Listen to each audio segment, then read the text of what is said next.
$80 million for housing. Let's have a look.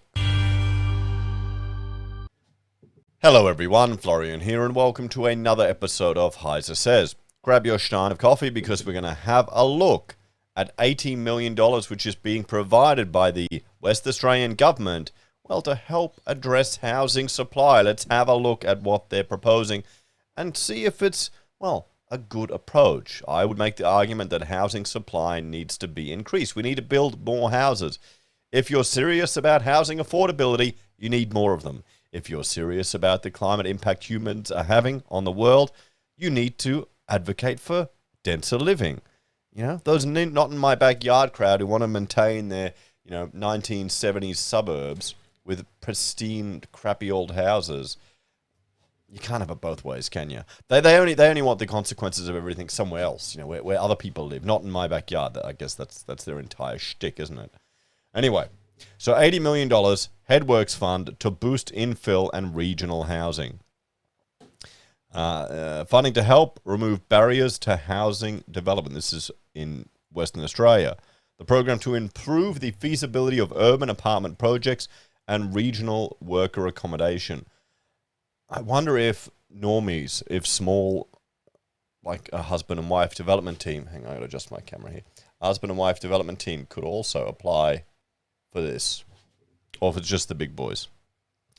The McGowan government has launched a new $80 million fund to unlock a pipeline of new apartment developments in metropolitan Perth and worker accommodation in regional areas by removing key barriers to housing development. So this is good. You want the government to get out of the way, to make it easier. We need more development. We need more builds.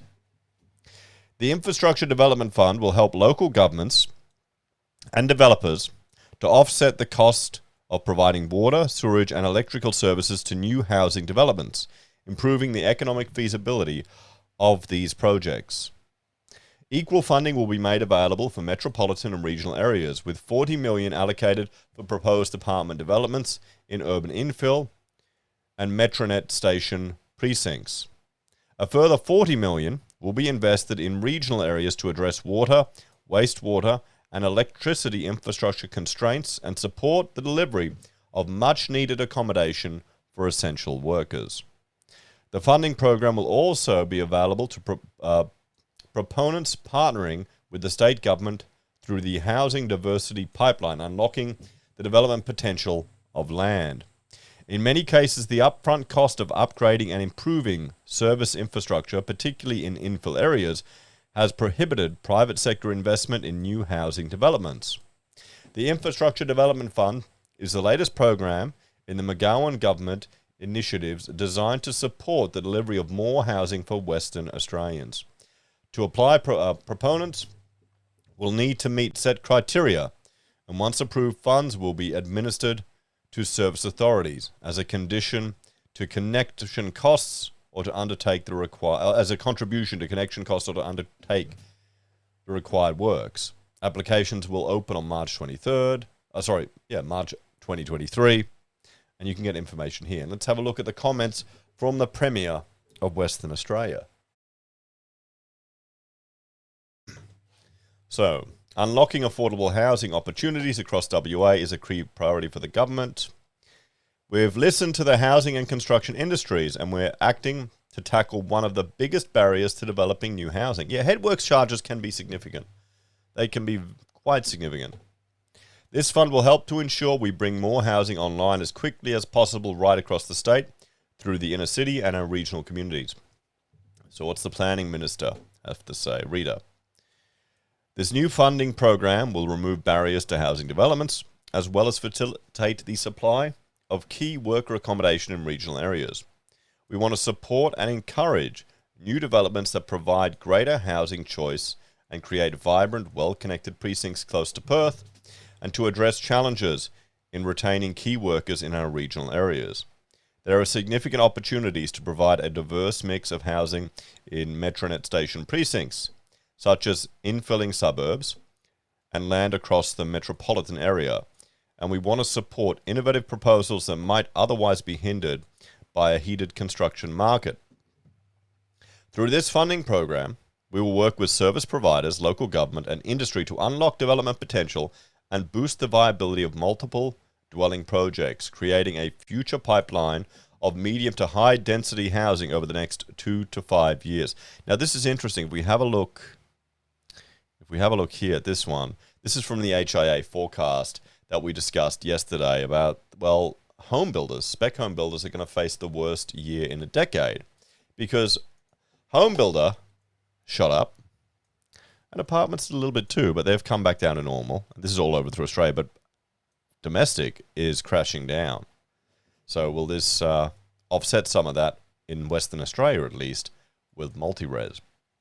But who's going to have access to it? It sounds like it's only going to be specific developers or proponents to enter into these type of, would you call it a PPP? It almost is, or partial PPP for at least part of the project. And the comments attributed to the Housing Minister, John Kerry. The McGowan government is investing a record $2.4 billion in housing and homelessness services in WA over the next 4 years, including programs specifically aimed at boosting the supply of housing. We've responded to feedback from the building and construction industry about the incumbent costs associated with providing power, water, and sewage services, which become a barrier to new housing development. This funding program will focus on infill apartment developments that can ensure more people have the choice to live close to key public transport connections and local amenities, and will increase the supply of housing in our regional centres. So there we go, guys. So let's compare this to, well, other government interventions in the housing sector. Okay? And you've got, well, the RBA cash rate. That's not really a government intervention, but it is having an impact on the housing sector, and it's overheated it because, well, everyone can borrow more. You've got the home builder program. Now, that most certainly overheated the market because, well, every man and his dog brought their project forward. They brought it forward, and we can see the uptake in building approvals, and now we can see it coming right back down. And, well, that combined with the lock-in contracts and all the mess, we're having the construction apocalypse. Builders are going down left, right, and center. Sorry. You've got the first home buyer grants. That's affecting directly housing supply as well. Well, no, demand for housing. So home builder affected demand. Home buyer grant affected demand. RBA cash rate affected demand. You've got the 5 and 2% deposits with government-backed, guaranteed pretty much mortgage lending insurance. That affected demand. You've got negative gearing. That's just part of the culture now. That's Australia. Super withdrawals. People use that for house deposits. I know the super and industry funds are claiming that everyone used it on boob jobs and gambling debt and junk food. No, a lot of them used it on house deposits. So that also stimulated demand. So all of these things came together. You get a crunch in supply, or the builders are competing for labourers. Material costs are going up through the roof. Inflation is going to a level we don't remember for multiple generations. And, well, now we've got the construction apocalypse. But what they're proposing here, well, it's going to hopefully help increase supply of housing. Now, the biggest issue we've got to face is, because the problem is you've got issues at a federal, state, and local council level. So they're creating a fund to help address the local council level. But is that going to deal with the not in my backyard crowd? The ones who will be arguing against. You'll see it. We'll see articles in the paper of, oh, we don't want this medium density development. It'll ruin our pristine little suburb. Yeah, and what do you want? We need high density around the train lines. This isn't rocket science. Everyone's freaking out about the 15-minute cities. Guys, that's just urban planning from the 70s. It's not new. It's not revolutionary. Okay, they're going to have a few more cameras up there. They're tracking everyone on their phone anyway. Just look at the data from Roy Morgan, how they tracked the people who went to the protests from their mobile phone data. Okay, so come on. The issue is the not in my backyard crowd. They'll be hooting and moaning. So let's have a bit of a talk.